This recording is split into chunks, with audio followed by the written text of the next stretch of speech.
again we are here with few more prepositions, its types, rules and examples.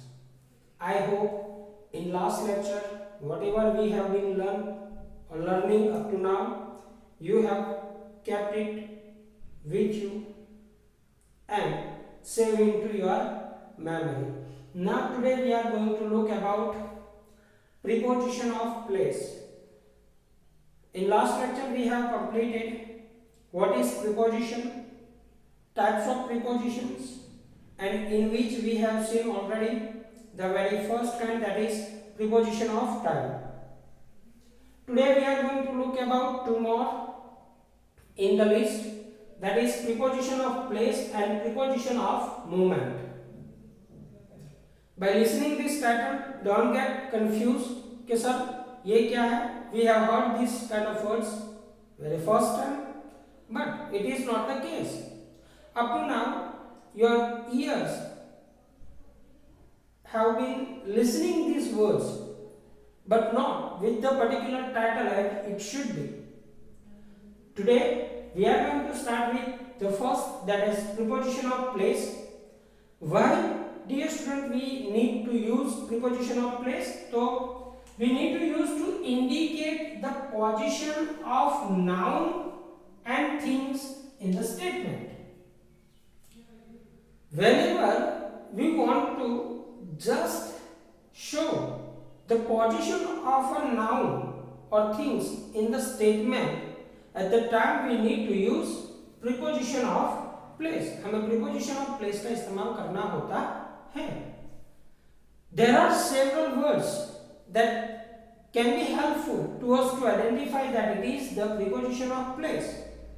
Those words are outside, inside, between, on, at, in, under, over, behind. Dear student, these are the few of the examples. Again I am telling you that those words that I am mentioning under the title of this grammar topic, these are most commonly used words to show the preposition of place. ये इसके अलावा भी हो सकते हैं. That is what it is your duty to identify like such.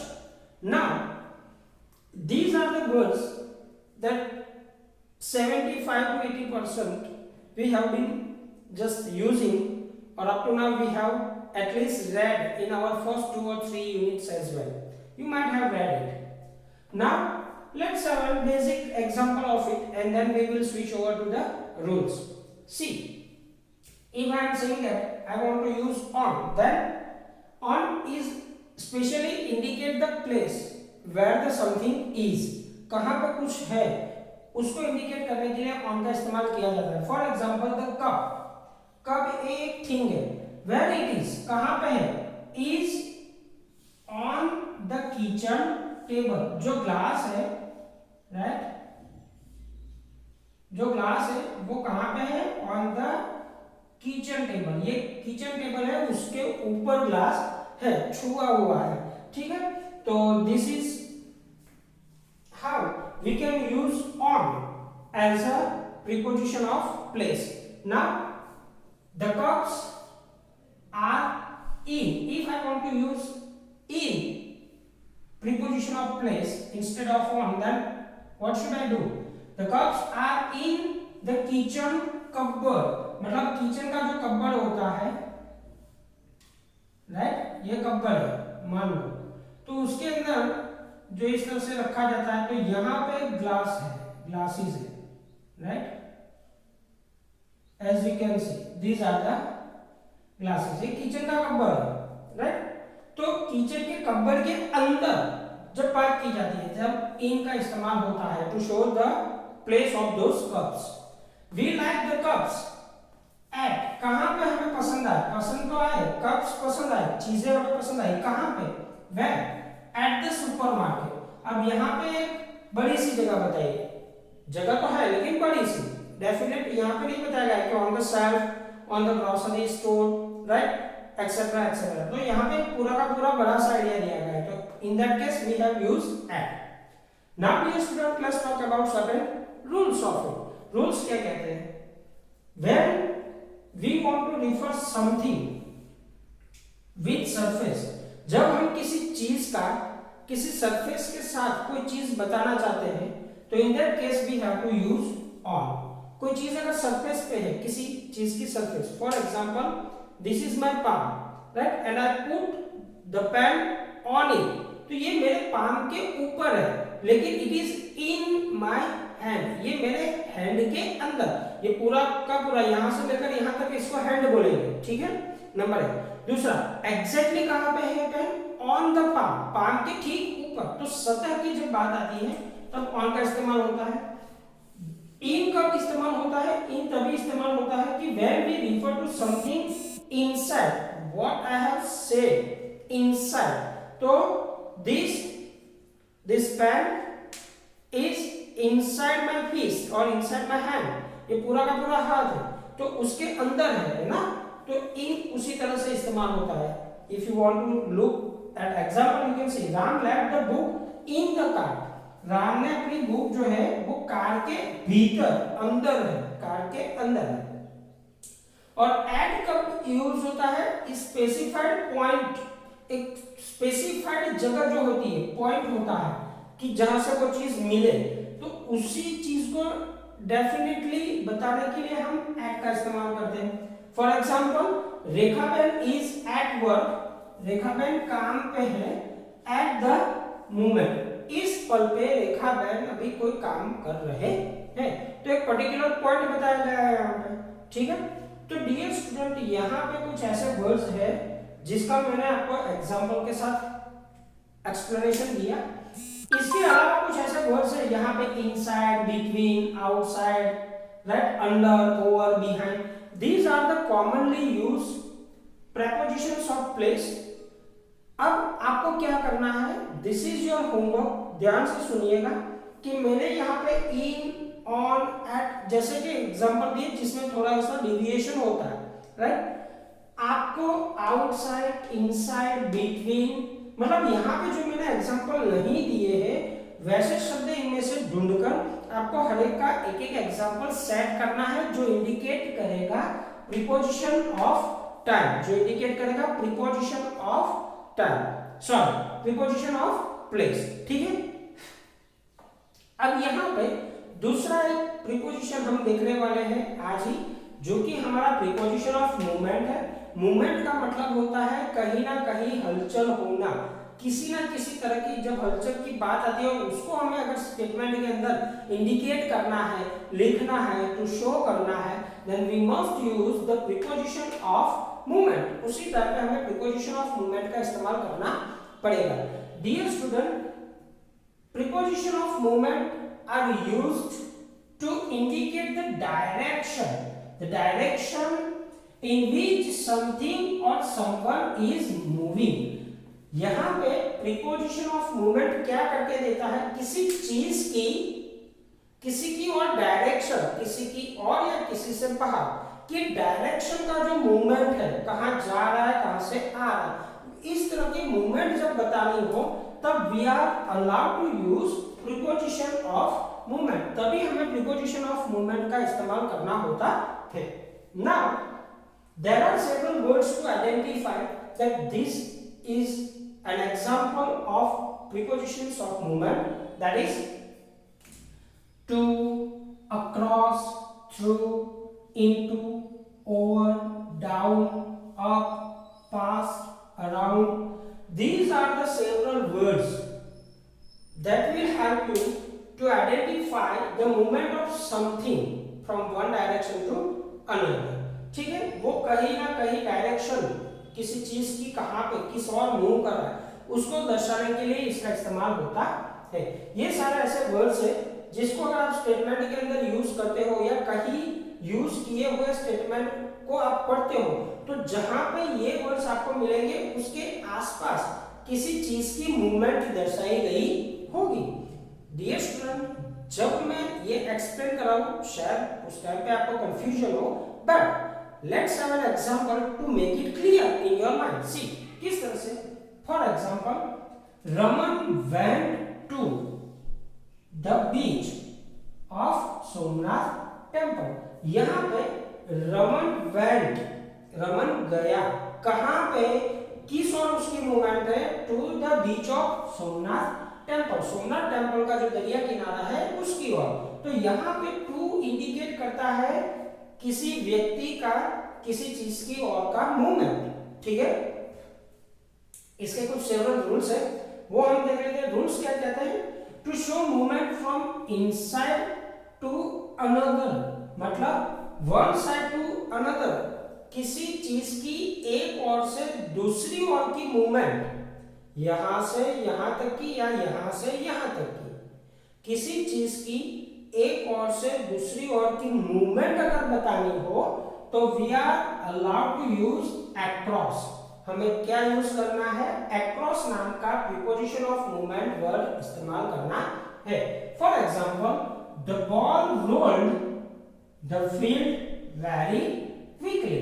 तो देखो, the ball rolled across the field very quickly. मान लो कि ये मेरा फील्ड है, यहां से बॉल को हिट किया है तो ये अक्रॉस द फील्ड, मतलब ये पूरा का पूरा जो ग्राउंड है उससे बाहर की ओर, उससे बाहर की ओर, तो गेंद जा रही है तो वहां पे हमने we have used across.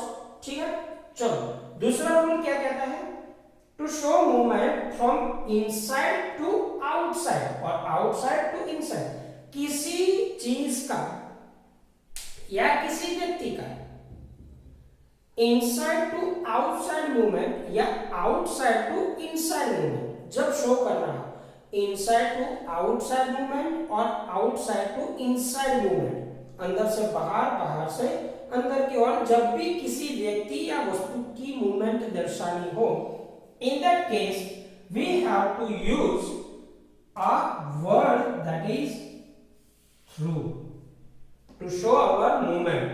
For example, the angry man put his fist मतलब मुक्का, एक गुस्से आदमी ने अपना मुक्का through the wall मतलब through the wall मतलब दीवार की ओर, inside we can say, right? तो यहां पे बाहर से अंदर की ओर ये चीज दर्शानी थी, तो यहां पे हमने थ्रू का इस्तेमाल किया।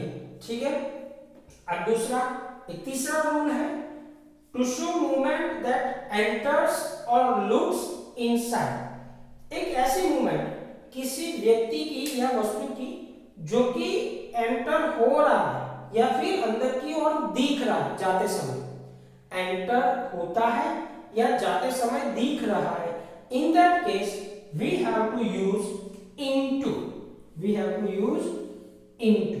ठीक है, for example, the car droves into the fence, into the fence. अब देखो, फेंस यानी ऐसी कोई बॉर्डर होती है, बॉर्डर वगैरह, राइट? तो जो कार है वो कार उस फेंस के अंदर जा रही है, उसकी मूवमेंट दिख रही है कि वहां पे अंदर जा रही है। क्यों जा रही है, तो यहाँ पे लिखा है when the driver lost the control, जब ड्राइवर ने कार ऊपर का कंट्रोल खो दिया तब दैट कार रैम्ड इनटू और ड्रॉव्स इनटू द फेंस, वो फेंस की अंदर की ओर जा रही है। अब आखिरी रूल जो है, बाकी सारे जितने भी है यहाँ पे जो मैंने अलग अलग बताए, इसके अलावा जितने भी यहाँ पे है वो सभी इस कैटेगरी में आएंगे। चौथे रूल के अंदर क्या है, to show the specific direction of movement, किसी भी चीज की स्पेसिफिक डायरेक्शन दिखानी हो तो यहाँ पे अक्रॉस, थ्रू, इनटू और टू, मतलब टू, अक्रॉस, थ्रू और इनटू के अलावा जितने भी सारे हैं, मतलब over, down, up, pass and down, these are, ये जो बाकी के हैं वो सभी के सभी इस रूल नंबर 4 में आ जाते हैं। किस तरह से, to show the specific direction from movement, movement में से कोई स्पेसिफिक डायरेक्शन जब बतानी हो तब। किस तरह से, the car travelled over the slippery road during the rain, rain के समय जब कार होती है वो स्लिपरी सरफेस होती है। ठीक है,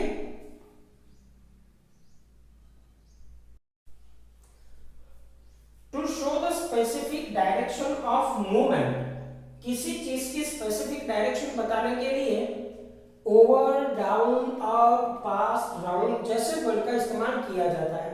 ये जो वर्ड्स है उसका एक आध दो एग्जांपल यहाँ पे मैं एक्सप्लेन करूंगा, फिर हमारे ये दोनों preposition of place and preposition of movement will be completed. See the car travelled over the slippery. अब ट्रैवल्ड ओवर मतलब से ऊपर, अब उसका कंट्रोल जो है वो घूम चुका है ड्यू टू द रेन, तो उस स्लिपरी सरफेस से ऊपर से वो कार निकल रही है। दोनों के बीच में पॉइंट ऑफ कांटेक्ट अब नहीं रहा, दोनों के बीच में पॉइंट ऑफ कांटेक्ट टायर और रोड के बीच में नहीं रहा, तो वहां पे हम ओवर जैसे प्रीपोजिशनल वर्ड का इस्तेमाल कर सकते हैं। इसके अलावा जो द मैन क्लाइम्ड अप, अब यहाँ पे क्लाइम्ड अप ऊपर की ओर चढ़ना, द माउंटेन, माउंटेन में वो ऊपर की ओर चढ़ रहा है। पीपल आर अराउंड और अराउंडेड हिम, राइट।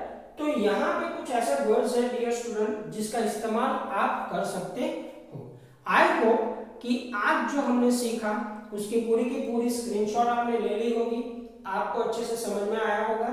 अब डियर स्टूडेंट एक बात हमेशा याद रखना कि जो भी चीजें हम नहीं सीखते उन चीजों के बारे में अगर हम प्रैक्टिस नहीं करेंगे, अपने आप उसको समझने की कोशिश नहीं करेंगे, तब तक वो चीजें आपके दिमाग में अच्छे से नहीं सेट होगी। आप चाहे एक बार नहीं, दो बार नहीं, एक व्यक्ति से नहीं, दो व्यक्ति से नहीं, या 5-6 व्यक्ति से, अब चाहे जितनी भी व्यक्ति से जितने भी बार सीख लो, लेकिन until and unless you practice yourself, you won't get the masterization on this kind of topics. ठीक है? तो I wish कि you will just work on it yourself, and if you find any problem, then you can ask me frequently on WhatsApp. Thank you very much.